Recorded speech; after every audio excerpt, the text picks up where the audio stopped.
आज हम आपको प्रसिद्ध लेखक भीष्म साहनी जी की लिखी हुई कहानी माता विमाता सुनाने जा रहे हैं। भीष्म साहनी जी का जन्म 8 अगस्त 1915 को हुआ और उनका निधन 11 जुलाई 2003 में हुआ। उन्हें हिंदी साहित्य में प्रेमचंद की परंपरा का अग्रणी लेखक माना जाता है। वे आधुनिक हिंदी साहित्य के प्रमुख स्तंभों में से एक थे। भीष्म साहनी जी बहुप्रतिभा के धनी थे। उन्होंने उपन्यास, लघु कथाएं, नाटक और तरह तरह की रचनाओं का लेखन किया। उसके साथ साथ उन्होंने फिल्म में अभिनय और 1986 में एक फिल्म का निर्माण भी किया। देश के विभाजन से पहले भीष्म साहनी ने व्यापार भी किया और इसके साथ ही वे अध्यापन का भी काम करते रहे। तो आइए शुरू करते हैं उनकी लिखी कहानी माता विमाता। 15 डाउन गाड़ी के छूटने में 1-2 मिनट की देरी थी। हरी बत्ती दी जा चुकी थी और सिग्नल डाउन हो चुका था। मुसाफिर अपने अपने डब्बों में जाकर बैठ चुके थे जब सहसा 2 फटेहाल औरतों में हाथापाई होने लगी। एक औरत दूसरे की गोद में से बच्चा छीनने की कोशिश करने लगी और बच्चे वाली औरत एक हाथ से बच्चे को छाती से चिपकाए दूसरे से उस औरत के साथ जूझती हुई गाड़ी में चढ़ जाने की कोशिश करने लगी। छोड़ मुझे, तुझे मौत खाए, छोड़, गाड़ी छूट रही है। नहीं दूंगी, मर जाऊंगी तो भी नहीं दूंगी, दूसरे ने बच्चे के लिए फिर से झपटते हुए कहा। कुछ देर पहले दोनों औरतें आपस में खड़ी बातें कर रही थीं। अभी दोनों छीना झपटी करने लगी थी। आसपास के लोग देखकर हैरान हुए। तमाशबीन इकट्ठे होने लगे। प्लेटफॉर्म का बावर्दी हवलदार जो नल पर पानी पीने के लिए जा रहा था, झगड़ा देखकर छड़ी हिलाता हुआ आगे बढ़ाया। क्या बात है, क्या हल्ला मचा रही हो, उसने दबदबे के साथ कहा। हवलदार को देखकर दोनों औरतें ठिठक गईं। दोनों हाफ रही थीं और जानवरों की तरह एक दूसरे को घूरे जा रही थी। 1-2 मुसाफिरों को गाड़ी पर चढ़ते देखकर बच्चे वाली औरत फिर गाड़ी की ओर लपकी, लेकिन दूसरे ने झपटकर उसे पकड़ लिया और उसे खींचती हुई प्लेटफॉर्म के बीचों बीच ले आई। लटकते से अंगों वाला काला दुबला सा बच्चा औरत के कंधे से लगकर सो रहा था। औरतों की हाथापाई में उसकी पतली लंबूतरी सी गर्दन कभी झटका खाकर एक ओर लुढ़क जाती, कभी दूसरी ओर को, लेकिन फिर भी उसकी नींद नहीं टूट रही थी। मत हल्ला करो, क्या बात है, हवलदार ने छड़ी हिलाते हुए चिल्लाकर कहा और अपनी पतली बेत की छड़ी औरतों के बीच में खोसकर उन्हें छुड़ाने की कोशिश करने लगा। जो औरत बच्चा छीनने की कोशिश कर रही थी, उसने बड़ी बड़ी कातर आंखों से हवलदार की ओर देखा और तड़पकर बोली, मेरा बच्चा लिए जा रही है, नहीं दूंगी मैं बच्चा। और फिर एक बार वह बच्चा छीनने के लिए लपकी। गाड़ी छूट रही है नासपीटी, छोड़ मुझे, बच्चे वाली औरत ने चिल्लाकर कहा और फिर गाड़ी के डब्बे की ओर जाने लगी। हवलदार ने आगे बढ़कर उसका रास्ता रोक लिया। इसका बच्चा क्यों लिए जा रही है, हवलदार ने कड़क कर कहा। इसका कहाँ है, बच्चा मेरा है। वह कहती है मेरा है, बोल किसका बच्चा है। मेरा है, दूसरी छोटी उम्र की औरत बोली और कहते कहते रो पड़ी। रूखे अस्त व्यस्त बालों के बीच उसका चेहरा तमतमा रहा था, लेकिन आंखों में अब भी डर समाया हुआ था। बदहवास और व्याकुल वह फिर बच्चे की ओर बढ़ी। हवलदार जल्दी से जल्दी झगड़ा निपटाना चाहता था। बच्चे वाली औरत से बोला, बच्चा इसके हवाले कर दो। क्यों दे दूं, बच्चा मेरा है। तेरे पेट से पैदा हुआ था। बच्चे वाली औरत चुप हो गई और घूर घूर कर दूसरी औरत को देखने लगी। बोल, तेरे पेट से पैदा हुआ था, हवलदार ने फिर गुस्से से पूछा। पेट से पैदा नहीं हुआ था तो क्या हुआ, दूध तो मैंने पिलाया है, पिछले 7 महीने से पिला रही हूं। दूध पिलाया है तो इससे बच्चा तेरा हो गया क्या, बच्चे को जबरदस्ती लिए जा रही है। जबरदस्ती क्यों ले जाऊंगी, मेरे अपने बच्चे सलामत रहे, इसी से पूछ लो, डायन सामने खड़ी है। फिर दूसरी औरत को मुखातिब करके बोली, कल मुही बोलती क्यों नहीं, मैं तेरे से छीन के ले जा रही हूं। हवलदार जी, इसने खुद बच्चे को मेरी गोद में डाला है, यह तो इसे जानकर घूरे पर फेंकने जा रही थी। मैंने कहा ला मुझे दे दे, मैं इसे पाल लूंगी, तब से मैं इसे पाल रही हूं। यह तो मुझे यहां छोड़ने आई थी, यहां आकर मुकर गई। हवलदार दूसरी औरत की ओर मुड़ा और बोला, तूने इसे खुद दिया था बच्चा। युवा औरत बड़ी बड़ी उद्भ्रांत आंखों से कुछ देर तक दूसरी औरत की ओर देखती रही, फिर झुक गई। दिया था, पर बच्चा मेरा है, मैं क्यों दूं, मैं नहीं दूंगी।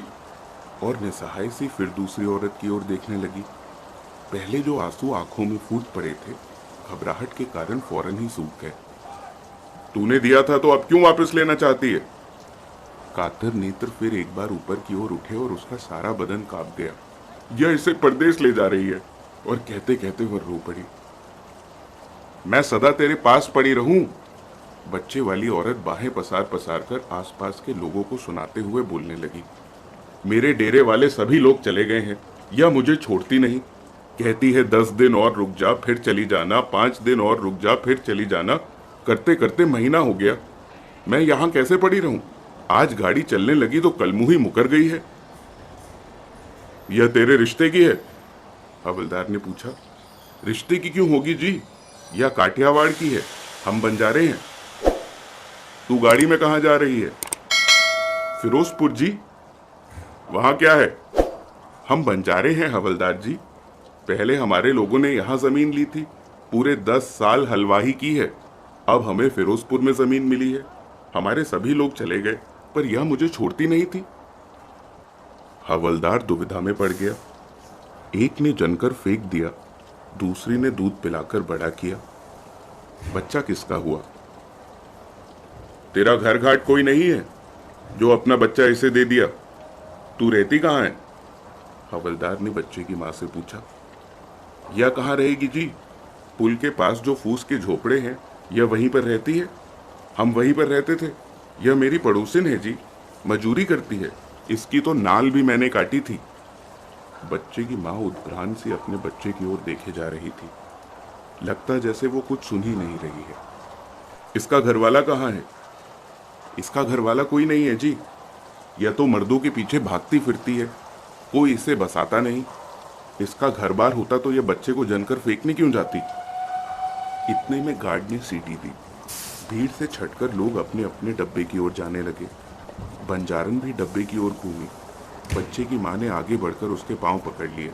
मत जा, मत ले जा मेरे बच्चे को, मत ले जा। कुछ एक लोगों को तरस आया। हवलदार ने दृढ़ता से आगे बढ़कर बंजारन से कहा, बच्चा वापस दे दे। अगर मां बच्चा नहीं देना चाहती तो तू उसे नहीं ले जा सकती। हवलदार की आवाज में दृढ़ता थी। बंजारन को इस निर्णय की आशा नहीं थी। वह छटपटा गई। मैं क्यों दे दूं जी? अपने बच्चे को भी कोई देता है? किसको दे दूं? इसका घर है ना घाट। गाड़ी छूटने वाली है, जल्दी करो। बच्चा मां के हवाले करो वरना हवालात में दे दूंगा। हवलदार ने अब की बार कड़क कर कहा। औरत घबरा गई और किन कर्तव्य विमूढ़ सी आसपास खड़े लोगों की ओर देखने लगी। फिर अपनी साथिन की ओर देखते हुए चिल्लाकर बोली, हरामजादी कुतिया, यहां आकर मुकर गई। ले बेगैरत, ले संभाल। फिर कहना दूध पिलाने को, जहर पिलाऊंगी इसे भी और तुझे भी। 7 महीने तक अपने बच्चे का पेट काटकर इसे दूध पिलाया है। और झटक कर बच्चा उसके हाथों में दे दिया और फूट फूट कर रोने लगी। अजीब तमाशा था। दोनों औरतें रोई जा रही थी। दोनों एक दूसरे की दुश्मन, दोनों एक ही बच्चे की माताएं। बेघर लोगों को ना हंसने की तमीज होती है ना रोने की। और कला का कारण, दुबला पतला पित्त का मारा बच्चा अब भी मुट्ठियां भींचे सो रहा था। बंजारन गालियां बकती रोती बड़बड़ाती गाड़ी में चढ़ गई। तुम्हें तुम्हारा बच्चा मिल गया है, यहां से चली जाओ फौरन। हवलदार ने सोए बच्चे की पीठ पर छड़ी की नोक रखते हुए धमका कर कहा, फौरन चली जाओ यहां से। बच्चे को छाती से चिपकाए मां पीछे हट गई। भीड़ बिखर गई। डब्बे के दरवाजे पर खड़ी बंजारन अब भी चिल्लाए जा रही थी, कंजरी हरामजादी, तूने इसे जनते ही क्यों नहीं मार डाला? जब भी मार डालेगी तब मेरे दिल को चैन मिलेगा, नास पीटी।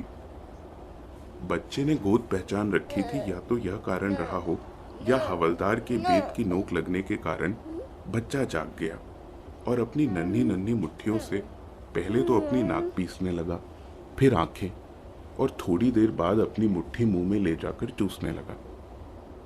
औरत अभी भी उद्भ्रांत सी पीछे हट गई और प्लेटफॉर्म की दीवार के साथ जा खड़ी हुई।